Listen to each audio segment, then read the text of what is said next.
SV news కు స్వాగతం. ముందుగా హెడ్లైన్స్.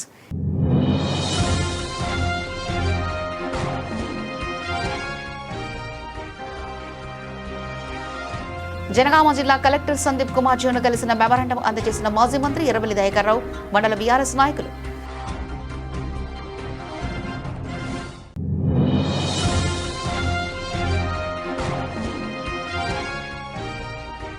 గండిమైసమ్మ చౌరస్తాలో తెలంగాణ రక్షణ సేన పార్టీ జెండాను ఆవిష్కరించిన ఆ పార్టీ అధ్యక్షురాలు కల్వకుంట్ల కవిత.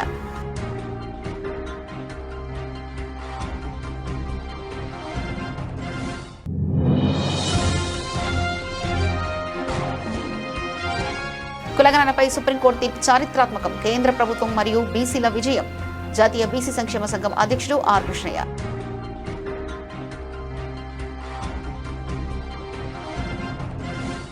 జనగామ జిల్లా దేవరుప్పల మండలం లగావత్తండ గ్రామ పంచాయతీ పరిధిలో ప్రముఖ పుణ్యక్షేత్రం శ్రీ వానకొండయ్య లక్ష్మీ నరసింహస్వామి స్వయానా కొలువైన క్షేత్రం మైనింగ్ మాఫియా చేతిలో పడి ఉనికి కోల్పోతుందని మాజీ మంత్రి ఎర్రబెల్లి దయాకర్ రావు అన్నారు. ఈ సందర్భంగా జనగామ జిల్లా కలెక్టర్ సందీప్ కుమార్ జాను దేవరుప్పల మండల బీఆర్ఎస్ బృందంతో కలిసి మెమరాండం అందజేసి గుట్ట మీద జరుగుతున్న మైనింగ్ పర్మిషన్లు రద్దు చేయాలని కోరారు.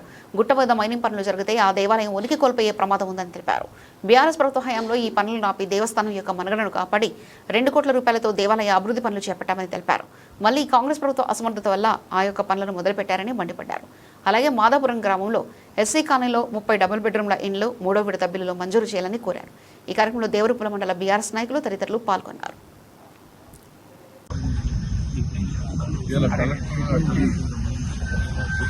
దేవరుప్పల మండల సర్పంచులు, ముఖ్య నాయకులు, 3 మండలాల నుంచి కూడా నాయకులు కూడా రావాలి. కలెక్టర్ గారికి నిన్ననే టైం తీసుకున్నాం. మారకొండయ్య గుట్ట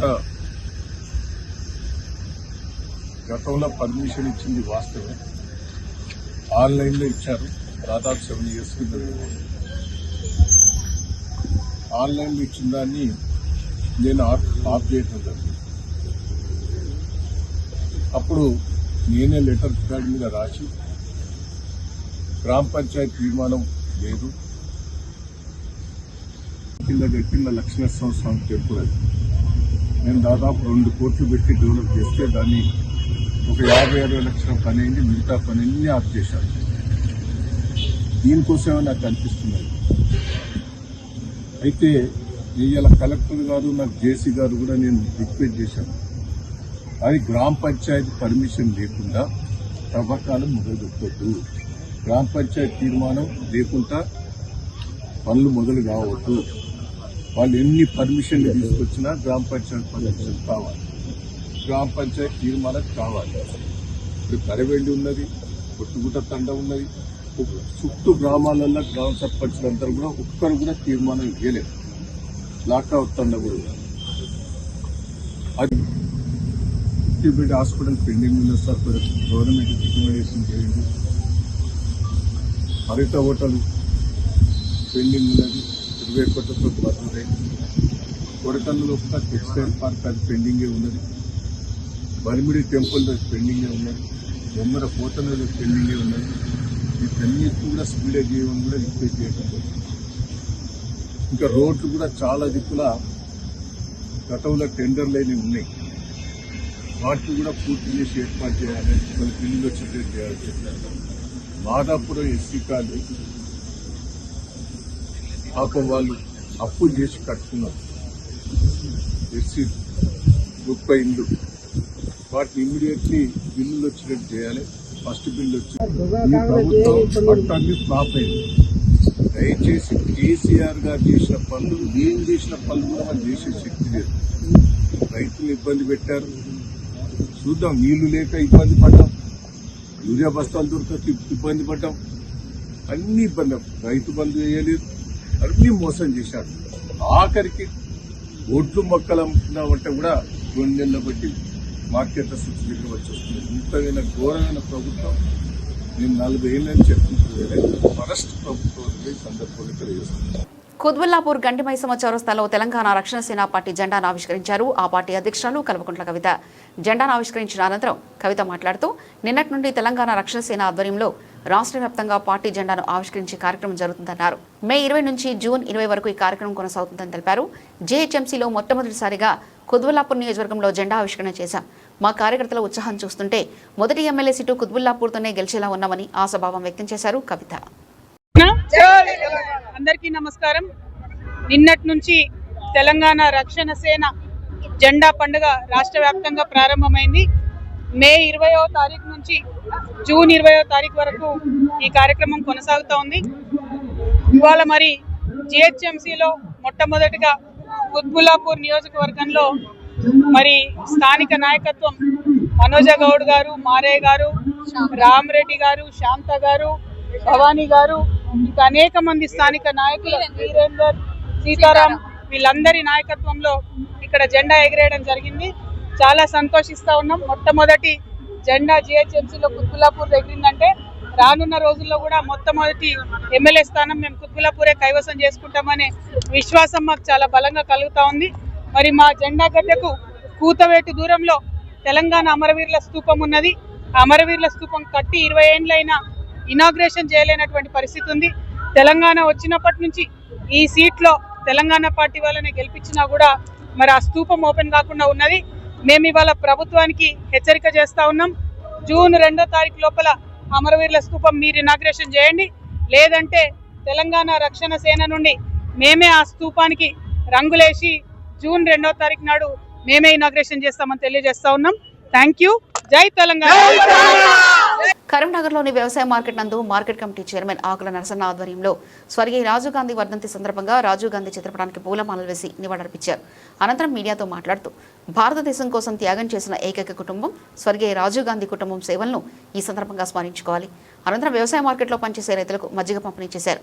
ఈ కార్యక్రమంలో వ్యవసాయ కమిటీ డైరెక్టర్ మీసాల శంకర్, రుద్రరాము, మాలతి, పంజాల శ్రీనివాస్, కార్పొరేటర్ భాస్కర్ నాయక్, కార్యకర్తలు తదితరులు పాల్గొన్నారు. ఈరోజు కరీంనగర్ వ్యవసాయ శాఖ మార్కెట్లో క్రీస్తు శేషులు రాజీవ్ గాంధీ గారి వర్ధంతిని పురస్కరించుకొని ఇక్కడ వారి చిత్రపటానికి పూలమాలలు వేయడం జరిగింది. అదేవిధంగా మా కరీంనగర్ నియోజకవర్గ ఇన్ఛార్జి వెలిశాల రాజేందర్రావు గారి ఆదేశాల మేరకు ఈ భారతదేశ చరిత్రలోనే ఈ కార్యక్రమాలు చేయడము, తర్వాత అందులో భాగంగా అందులో భాగంగానే ఇవాళ వ్యవసాయ మార్కెట్లో ఇవాళ పూలమాలలు వేసి వారి చిత్రపటానికి ఈరోజు వర్ధంతి చేయడం జరుగుతుంది. ఈ భారతదేశంలోనే యువతకు కొత్తగా ఈ టెక్నాలజీని పట్టుకొచ్చిన ఘనత వారిదే ఈ సందర్భంగా తెలియజేస్తూ, అదేవిధంగా మహిళలకు 18 సంవత్సరాలకే ఓటు హక్కును కలిగించిన గొప్ప మహనీయుడు ఎవరు అంటే రాజీవ్ గాంధీ గారని చెప్పక తప్పదు. అందుకొరకే అదే కాకుండా ఈ దేశంలో ఈ ప్రజల కోసము ప్రాణత్యాగం చేసిన కుటుంబము ఎవరిదైనా ఉన్నదంటే వారు తల్లిగారు ఇందిరాగాంధీ కావచ్చు. వారు కూడా ఈ దేశం కోసము ఈ ప్రజల కోసము ప్రాణత్యాగం చేసిన వ్యక్తులుగా చిరకాలం నిలిచిపోతారు. కాబట్టి ఈరోజు వారిని స్మరించుకుంటూ వారి వర్ధంతిని ఘనంగా నివాళులు అర్పించుకుంటూ ఈ కార్యక్రమాన్ని నిర్వహించడం జరుగుతుంది. అదేవిధంగా ఇక్కడున్న రైతులందరికీ, మహిళా సోదరులందరికీ మేమందరము, మా పాలకవర్గం అందరం కూడా కలిసి వ్యవసాయ శాఖ మార్కెట్ డైరెక్టర్లము సీనన్న గారు, అదేవిధంగా శంకరన్న గారు, రామన్న గారు, ఇంకా మిగతా డైరెక్టర్లు అందరం కూడా కలిసి ఇక్కడ ఈ రైతులకు ఇంత ఎండలో వాళ్ళు ఉన్నారు కాబట్టి వీరి వర్ధంతిని పురస్కరించుకొని చల్ల పాకెట్లు వారందరికీ పంచడం జరుగుతుంది. కులగణనపై సుప్రీంకోర్టు తీర్పు చారిత్రాత్మకం. కేంద్ర ప్రభుత్వం మరియు బీసీల విజయమని జాతీయ బీసీ సంక్షేమ సంఘం అధ్యక్షుడు ఆర్ కృష్ణయ్య తెలిపారు. బీసీ భవన్లో ఏర్పాటు చేసిన సమావేశంలో ఆర్ కృష్ణయ్య మాట్లాడుతూ జనగణనలో కులగణన చేపట్టాలని కేంద్ర ప్రభుత్వం తీసుకున్న నిర్ణయానికి వ్యతిరేకంగా కొందరు అగ్రకులాల వారు సుప్రీంకోర్టులో దాఖలైన రెడ్ పిటిషన్లను సుప్రీంకోర్టు ధర్మాసనం కొట్టివేయడం పట్ల రాజ్యసభ సభ్యులు ఆర్ కృష్ణయ్య హర్షం వ్యక్తం చేశారు. ఇది చారిత్రాత్మక విజయమన్నారు. కులగణన చేయాలని కేంద్ర ప్రభుత్వం తీసుకున్న నిర్ణయం విధానపరమైందని, దీని విషయంలో కోర్టు జోక్యం చేసుకోబోమని చెప్పిందన్నారు. అనవసరంగా కొందరు ప్రతిపక్షాలు కేంద్రాన్ని దుమ్మెత్తిపోసి కులగణన కేంద్రం చేయలేదని దుష్ప్రచారం చేస్తున్నారని, ఇప్పుడు సుప్రీంకోర్టు తీర్పుతోనే వాస్తవాన్ని తెలుసుకోవాలని హితో పలికారు. కేంద్రం కులగణన చేయకపోతే కొందరు వ్యతిరేకిస్తూ సుప్రీంకోర్టులో కేసు ఎందుకు వేస్తారని ప్రశ్నించారు. కేంద్ర ప్రభుత్వ పాలసీ ఈ విధాన నిర్ణయం, దీని ద్వారా సమాజంలో మంచి సమానత్వం వస్తుంది, ఏ కులాన్ని వెనుకబడిన వాటిని అభివృద్ధి చేయడానికి వీలవుతుందని చెప్పి సుప్రీంకోర్టు ఒక చరిత్రాత్మకమైన తీర్పు ఇచ్చింది. ఈ తీర్పు ఏ సందర్భము? కొందరు సుప్రీంకోర్టు మన కేంద్ర ప్రభుత్వము 6 నెలల క్రితం ఓ నిర్ణయం తీసుకుంది. కులగణన చేస్తామని కేంద్ర ప్రభుత్వం నిర్ణయం తీసుకొని ప్రకటించింది. పార్లమెంట్లో కూడా ప్రకటించారు. అనేక సందర్భాలలో పాలసీ మ్యాటర్గా ఆదేశాలు జారీ చేశారు. జనగణన సెన్సస్ డైరెక్టర్ రాశారు. దీంతో కొందరు అగ్రకుల సోదరులు కులగణన చేయొద్దు అని చెప్పి సుప్రీంకోర్టు పోయారు. పోతే వాదోపవాదాలు చాలా జరిగినాయి. సుప్రీంకోర్టులో కేంద్ర ప్రభుత్వం గట్టి వాదన వినిపించింది. కులగణన చేసినట్టయితేనే సమాజంలో ఈ భారతీయ సమాజం కులం పునాదుల మీద నిర్మించబడ్డది. పేదరికము, అవిద్య, ఉద్యోగము, అధికారము, డబ్బు, సంపద, గౌరవం ఇవన్నీ కూడా కులాన్ని బట్టి నిర్ణయించేటటువంటి సమాజం భారతీయ సమాజం. అందుకే ఈ వివక్షతలు, అసమానతలు, సామాజిక ఆర్థిక వివక్షతలు, సామాజిక ఆర్థిక అసమానతలు, రాజకీయ అసమానతలు తొలగిపోవాలంటే తప్పనిసరి ఏ కులాలు వెనుకబడినాయో ఆ కులాలకు మనం ప్రత్యేకమైనటువంటి ప్రాతినిధ్యం కల్పించాలంటే ఆ కులాల లెక్కలు తెలవాలి. ఏ కులం ఎక్కడ వెనుకబడిందో కులాల వారి లెక్కలు తీసినప్పుడే అది తెలుస్తుంది. కరెక్ట్ స్టాటిస్టిక్ ఫిగర్ తెలుస్తుంది అని చెప్పి సుప్రీంకోర్టులో కేంద్ర ప్రభుత్వం వాదించింది. కేంద్ర ప్రభుత్వ వాదనను సుప్రీంకోర్టు ఏకీభవించింది. నిజమే, కులాల లెక్కలు ఉన్నప్పుడే సమాజంలో అభివృద్ధికి చర్యలు తీసుకునే వీలైతే ఏ కులం అభివృద్ధి చెందలేదు, ఏది చెందాలి. విద్యలో ఏ కులం అభివృద్ధి చెందలేదు, ఉద్యోగాలలో ఏ కులానికి ప్రాతినిధ్యం లేదు, రాజకీయంగా ఏ కులానికి ప్రాతినిధ్యం లేదు. ఏ కులాన్ని మనం డెవలప్ చేయాలి, ఏ రంగాల్లో డెవలప్ చేయాలనే విషయం మీద అప్పుడే లెక్కలు తెలిసినప్పుడే వస్తాయని చెప్పి సుప్రీంకోర్టు గట్టి ఆదేశాలు జారీ చేశారు. నేను చాలా రోజులుగా 3 నెలల కిందనే ప్రధానమంత్రిని, కేంద్ర హోంమంత్రి అమిత్ షాని కలిసి కులాల లెక్కలు తీయాలన్నప్పుడు వాళ్ళు వెంబడే స్పందించి ప్రకటించారు. ఆ తర్వాతనే కొందరు వ్యతిరేకి ఏది ఈ లెక్కలని సీట్ వచ్చింది, అది పట్టిక వచ్చింది, ఈ పట్టికలో లేదంటే అప్పుడు మళ్ళా కేంద్ర ప్రభుత్వాన్ని అడిగితే మొదట మేము చేసేది ఇప్పుడు ఇండ్ల లెక్కలు, 2వ దశలో కులాల లెక్కలు తీస్తాము, కులాల వారి కాలం పెడతామని చెప్పి పార్లమెంటు బయట క్యాబినెట్ మీటింగ్లో 2 సార్లు హోంమంత్రి అమిత్ షా గారు, అదేవిధంగా రైల్వే శాఖ మంత్రి, సమాచార శాఖ మంత్రి వైష్ణవ్ గారు వీళ్ళందరూ కూడా స్పష్టంగా ప్రకటించారు. అయినప్పటికీ కొన్ని రాజకీయ పార్టీలు కులాల లెక్కలు తీస్తలేరని చెప్పి కేంద్ర ప్రభుత్వం మీద దుమ్మెత్తిపోశారు. ఇప్పుడు నేను అడుగుతున్న అందరినీ, మీరు కులాల లెక్కలు తీయనప్పుడు ఇప్పుడు కొందరు సుప్రీంకోర్టుకి ఎందుకు పోయారు? మరి కేంద్ర ప్రభుత్వం మేము తీస్తున్నామని చెప్పి అప్పటి సుప్రీంకోర్టు ఇచ్చింది. ఎందుకు ఇచ్చింది? ఇది కేవలం కేంద్ర ప్రభుత్వం మీద దుష్ప్రచారం చేసి కుట్ర, చెడ్డ పేరు తెచ్చి కుట్ర చేశారు. ఈ 76 ఏళ్ల చరిత్రలో గత ప్రభుత్వాలు ఎవరైనా కులాల వారి లెక్కలు తీశారా? తీయలేదు. ఇప్పుడు బీజేపీ ప్రభుత్వం కేంద్ర ప్రభుత్వంలో ఉండి కులాల వారి లెక్కలు తీయడం అంటే ఇది ఒక చరిత్ర.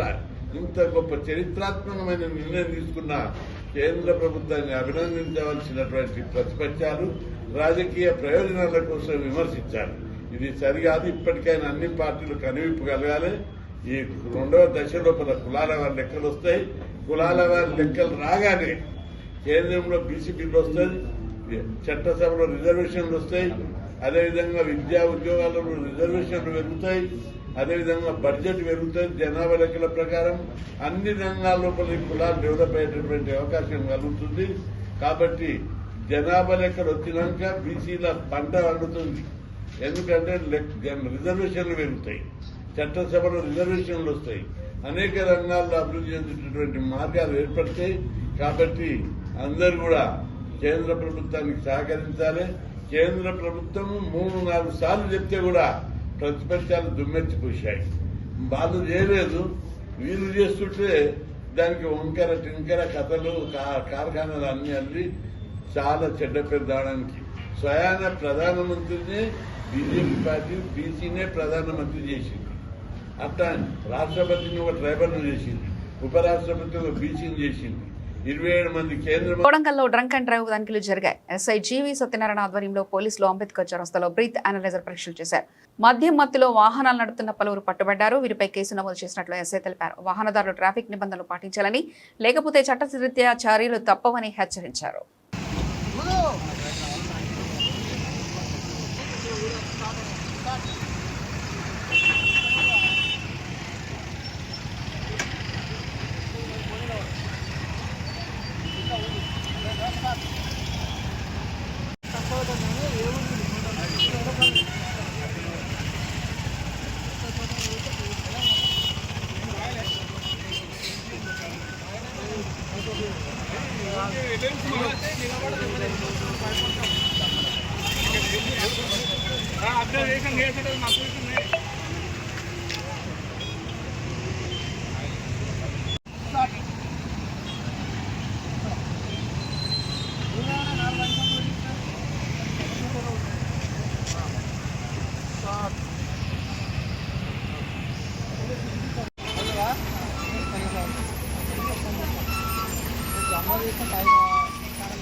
సరస్వతి అంత్య పుష్కరాలు అంగరంగ వైభవంగా ప్రారంభమయ్యాయి. పుష్కరాల తొలి రోజు ఉదయం 5:43 పవిత్ర సంఘంలో తొలి పుష్కర స్నానం నిర్వహించబడింది. ఈ పుణ్య స్నానానికి కంచి కామకోటి పీఠాధిపతి శ్రీ శంకర విజయేంద్ర సరస్వతి స్వాములు, ఐటీ పరిశ్రమల శాఖ మంత్రి దొద్దిల్ల శ్రీధరబాబు దంపతులు, దేవాదాయ శాఖ మంత్రి శ్రీమతి కొండా సురేఖ, దేవాదాయ శాఖ కమిషనర్ హనుమంతరావు, జిల్లా కలెక్టర్ రాహుల్ శర్మ, ధార్మిక సలహాదారు శ్రీ గోవింద హరి తదితరులు ఆచరించారు. అలాగే భూపాలపల్లి, రంగారెడ్డి నియోజకవర్గాల శాసనసభ్యులు గండ్ర సత్యనారాయణరావు, మల్లెడ్డి రంగారెడ్డి పుష్కర స్నానంలో పాల్గొన్నారు. పుష్కరాల సందర్భంగా భారీ సంఖ్యలో భక్తులు తరలివచ్చి పవిత్ర స్నానం ఆచరిస్తున్నారు. భక్తులకు ఎలాంటి ఇబ్బందులు కలగకుండా జిల్లా యంత్రాంగం అన్ని ఏర్పాట్లు చేపట్టింది. భద్రత, పారిశుద్ధ్యం, తాగునీరు, వైద్య సేవలు, రవాణా వంటి సదుపాయాలు ఏర్పాటు చేశారు. ఈ పుణ్యకాలంలో భక్తులు సౌకర్యవంతంగా, సురక్షితంగా పుష్కర స్నానాలు నిర్వహించుకునేలా అన్ని శాఖల సమన్వయంతో పనిచేస్తున్నాయని జిల్లా కలెక్టర్ రాహుల్ శర్మ తెలిపారు.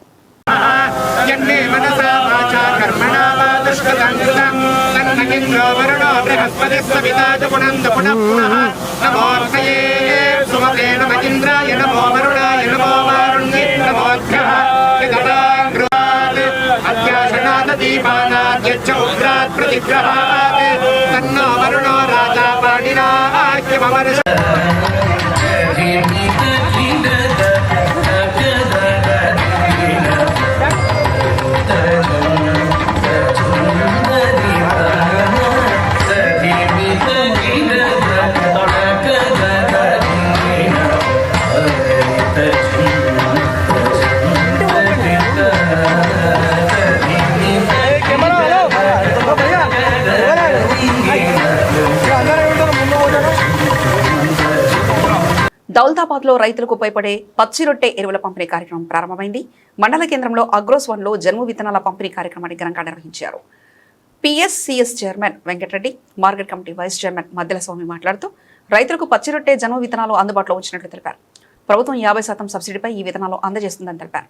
ఈ కార్యక్రమంలో పిఎస్సిఎస్ డైరెక్టర్ రమేష్, ఉప సర్పంచ్ ఆది బాలకృష్ణ, ఏఓ సాయి కిరణ్, ఏఈఓ సంతోష్, రజనీకాంత్ తదితరులు పాల్గొన్నారు.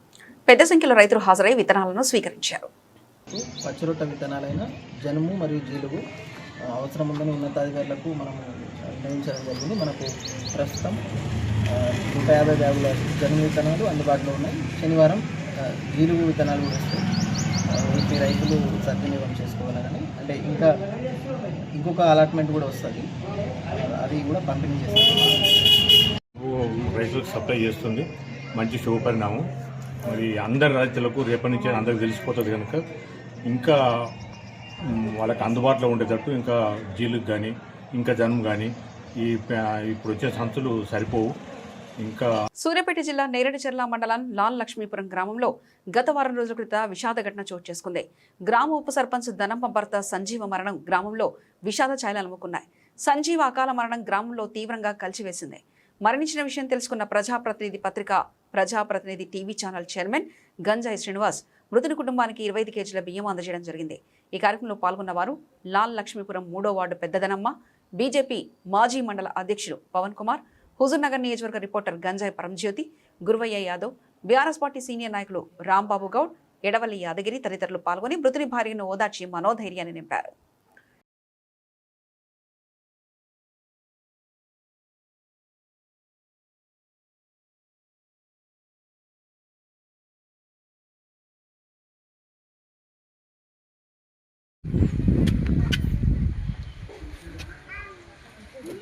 తీసి వీడియో తర్వాత 10 సెకండ్లు నిమిషాలు వదిలి 5-6 ఫోటోలు కూడా.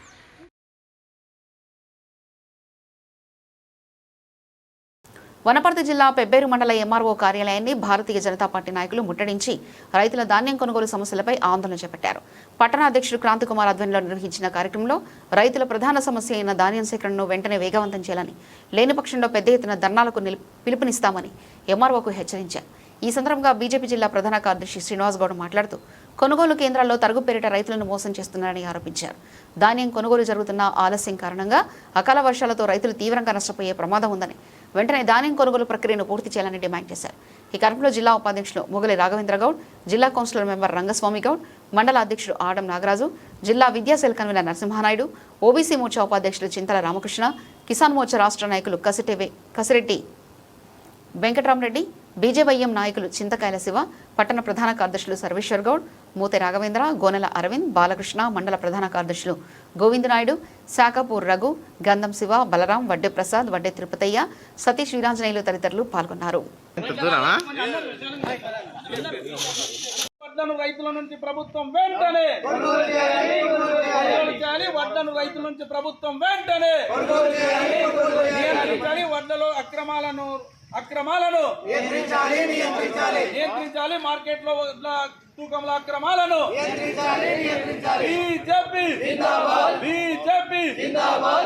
తరపున ఈ యొక్క కార్యక్రమాన్ని చేపట్టడం జరిగింది. ఇక్కడికి విచ్చేసిన అందరూ చాలా మంది నాయకులకు, ఇక్కడికి విచ్చేసిన జిల్లా నాయకులకు, రాష్ట్ర నాయకులకు మరియు పట్టణ నాయకులకు మరియు కార్యకర్తలందరికీ కూడా ప్రత్యేకంగా భారతీయ పెబ్బేరు పట్టణ శాఖ మరియు మండల శాఖ తరఫున కృతజ్ఞతలు తెలియజేస్తూ, కాంగ్రెస్ పార్టీ ఈరోజు కాంగ్రెస్ పార్టీ యొక్క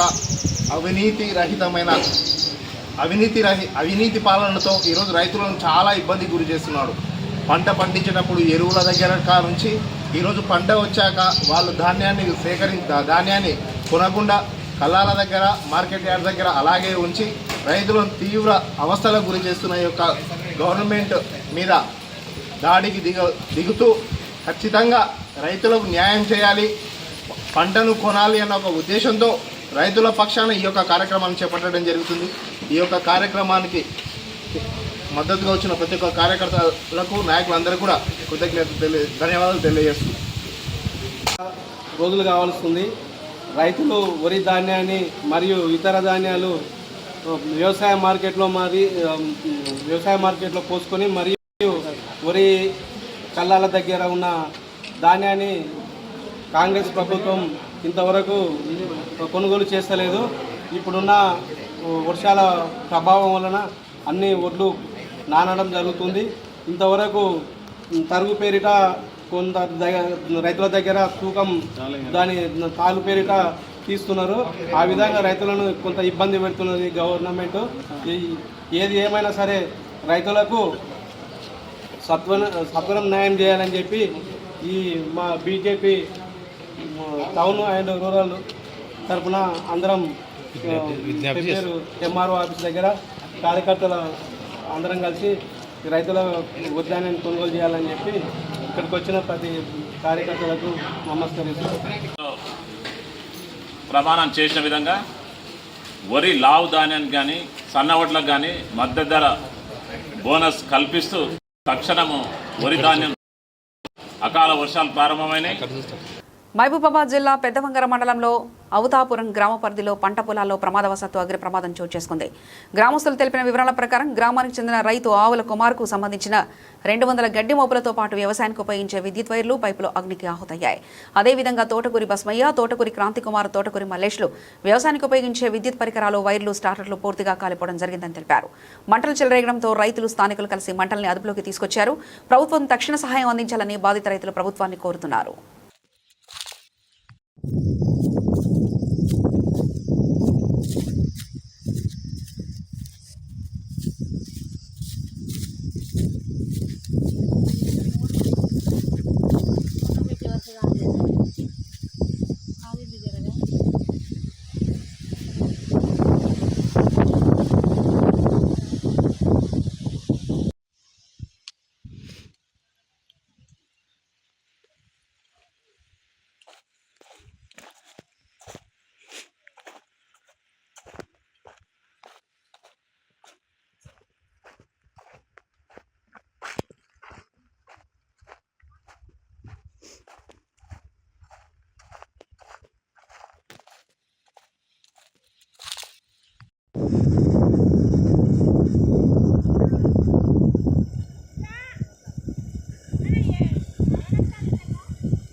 పెద్దమూల్ మండల కేంద్రంలో గురువారం మాజీ ప్రధానమంత్రి స్వర్గీయ రాజీవ్ గాంధీ 35వ వర్ధంతి వేడుకలు ఘనంగా జరిగాయి.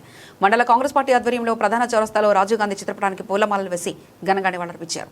ఈ సందర్భంగా మండల కాంగ్రెస్ పార్టీ అధ్యక్షుడు పి. మహిపాల్ రెడ్డి మాట్లాడుతూ అతి చిన్న వయసులోనే ప్రధానమంత్రి అయిన రాజీవ్ గాంధీ భారతదేశానికి సాఫ్ట్వేర్ టెక్నాలజీ, టెలికమ్యూనికేషన్ వ్యవస్థను పరిచయం చేసి దేశాన్ని అన్ని రంగాల్లో అభివృద్ధి పథంలో నడిపారని కొనియాడారు. ఆయన సేవలు మరవలేనివని కాంగ్రెస్ నాయకులు, కార్యకర్తలు ప్రతి ఒక్కరూ రాజీవ్ గాంధీ అడుగుజాడలో నడవాలని పిలుపునిచ్చారు. ఈ కార్యక్రమంలో సీనియర్ నాయకులు నల్లా ఎల్లారెడ్డి, జైతేందర్ రెడ్డి, వై శ్రీనివాస్ రెడ్డి తదితరులు పాల్గొన్నారు. కాంగ్రెస్ పార్టీ మండల అధ్యక్షుల ఆధ్వర్యంలో రాజీవ్ గాంధీ వర్ధంతి కార్యక్రమం నిర్వహించడం జరిగింది. ఈ కార్యక్రమానికి మండలంలోని సర్పంచ్లు మరియు కాంగ్రెస్ పార్టీ కార్యకర్తలందరూ అందరికీ నాకు నమస్కారం. రాజీవ్ గాంధీ దేశం కోసం ప్రధానమంత్రిగా ఉన్నప్పుడు ఎన్నో కార్యక్రమాలు చేపట్టారు. ఈరోజు ఆయన చేసిన కార్యక్రమాలే ఈరోజు కనిపిస్తుంది మనకు. ఈరోజు పెద్దలు చెప్పినట్లు ఇన్ఫర్మేషన్ టెక్నాలజీ అనేది ఆ రోజు ఐటీ రంగంని అభివృద్ధి చేసిందే రాజీవ్ గాంధీ గారు. ఇంకోటి యువతకు 18 సంవత్సరాలకే ఓటు హక్కు కల్పించిన ఘనత రాజీవ్ గాంధీ గారిదే. ఆ రోజు ఓటు హక్కు 28 సంవత్సరాలకు ఉండే, 21 ఉండే. 18 సంవత్సరాలకు యువత వస్తే కూడా వాళ్ళ ఆలోచన పరంగా బాగుంటుందని 21 సంవత్సరాలకే ఓటు హక్కు కల్పించిన ఘనత రాజీవ్ గాంధీ గారిదే. దాంతోపాటు అనేక కార్యక్రమాలు చేశారు. ఆయనకు ఉగ్రవాదులు చూడలేక చంపేసినందుకు చాలా బాధాకరము.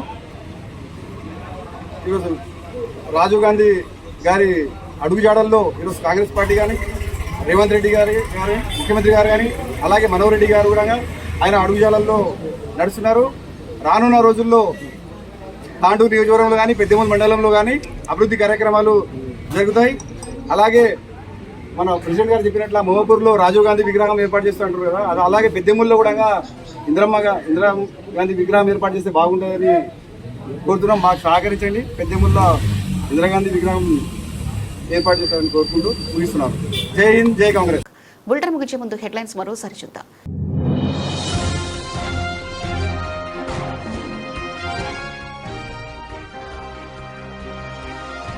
జనగామ జిల్లా కలెక్టర్ సందీప్ కుమార్ జోను కలిసిన మెమరాండం అందజేసిన మాజీ మంత్రి ఎర్రబెల్లి దయాకర్ రావు, మండల బీఆర్ఎస్ నాయకులు.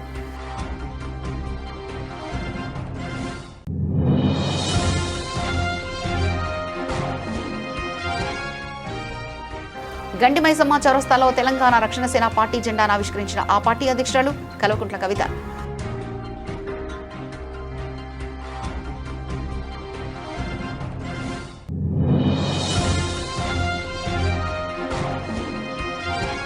కులగణనపై సుప్రీంకోర్టు తీర్పు చారిత్రాత్మకం. కేంద్ర ప్రభుత్వం మరియు బీసీల విజయం. జాతీయ బీసీ సంక్షేమ సంఘం అధ్యక్షుడు ఆర్ కృష్ణయ్య.